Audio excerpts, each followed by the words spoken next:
Ladies and gentlemen, this RedGamingTech.com video, we have some news regarding the PlayStation 4 and remote play. It has been confirmed that all titles on the PlayStation 4 must support remote play unless they have specific hardware requirements such as the camera. This has also been confirmed on Twitter by Shuhei Yoshida, and the quote goes exactly, "Yes, it's true, unless the game requires specific hardware like the camera, it will be great to play PS4 games on PS Vita."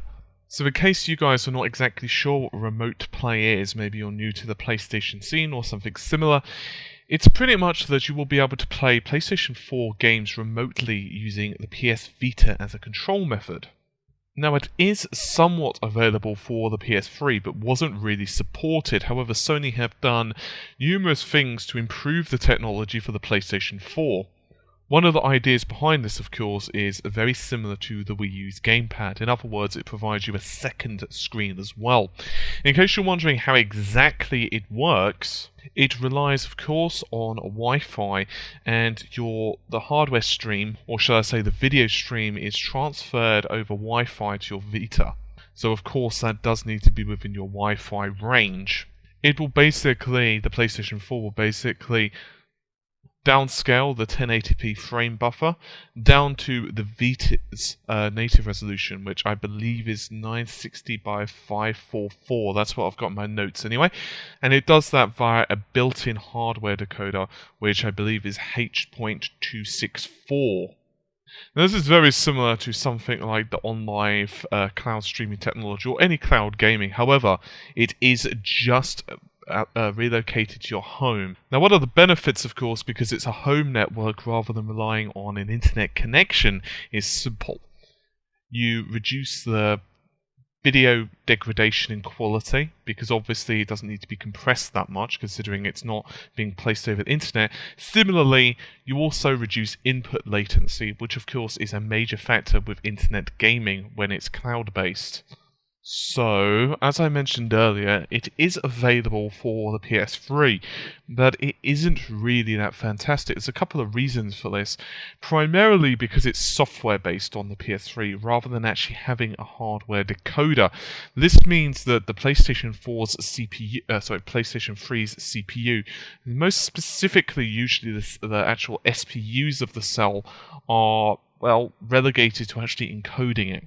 The problem is, this is actually eating away a valuable time from the CPU that could be better spent elsewhere. And considering, of course, the PlayStation 3's cell is one of its selling features, if you will, and certainly a lot of developers, especially, for example, the Killzone developers, have taken huge advantage of the PS3 cell processor and indeed offloading a lot of their complex calculations, even some video processing tasks to the SPUs of the cell processor. It's no wonder that they don't want to sacrifice that for remote play. However, as I've said before, the PS4 does away with this little problem because it actually has the hardware encoder right there on the system. So, well, now of course PlayStation 4 actually has been designed from the ground up, and Sony have mandated that it's an actual requirement. Developers are required unless it's going to support, say, the camera functionality, in which case obviously it's not really going to be that compatible, that all games must be able to use the streaming technology. Now, of course, the PlayStation Vita does have the cameras, but they're by no means the sensitivity, or the resolution of the PS4's cameras, and also miss out on stereoscopic as well. You've also got other little small hiccups as well, such as the amount of data that would also need to be sent back and forth. For example, the PlayStation Vita would need to encode your video stream, send it back to the PlayStation, and it would just add even more input lag, so it's not really worth them supporting that. So, what are my thoughts on this from the developer's point of view? I can see it could be a bit of a pain in the butt. I suppose it really depends on just how easy it is for them to make full use out of. The PS4, generally speaking, is fairly easy to develop for, so hopefully in this case they've got the libraries so it's not that much of a pain in the buttocks. However, Sony are being fairly generous in other ways to developers, so they probably wouldn't mind this little hiccup. It's also a little surprise that Sony want to push this feature because obviously the Vita itself hasn't been selling hugely well.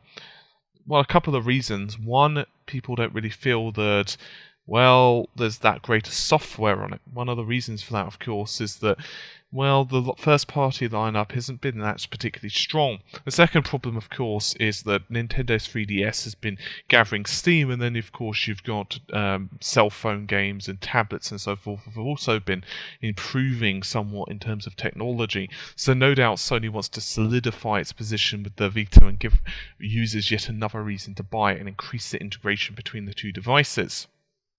Now, a few may complain that you can't play it over the internet, and it would be kind of nice if somehow or another you could maybe connect your Vita to, say, a fast internet connection and maybe play your PS4 games remotely over a distance, but obviously once again you get bandwidth issues, especially when we're talking about high resolution codecs, and honestly speaking I'm not surprised Sony have gone the route that they have. From a personal perspective, as someone who does not currently own a PlayStation Vita, I don't think this would be enough for me to be tempted to actually purchase one. That isn't to say that it isn't a nice functionality. I think for me, the remote play is something that doesn't really concern me. For me personally, I'd rather actually just play the damn games on a large screen. But I think that if other games can use the secondary screen functionality, then it might be more worth my time in actually purchasing a Vita. Other than that, I think I'll just judge the system based upon the games available for it. In other words, the games designed for it. Anyway, I think that's it for this relatively short video. Hopefully you've enjoyed it, and I will see you around soon. Take care, and bye for now.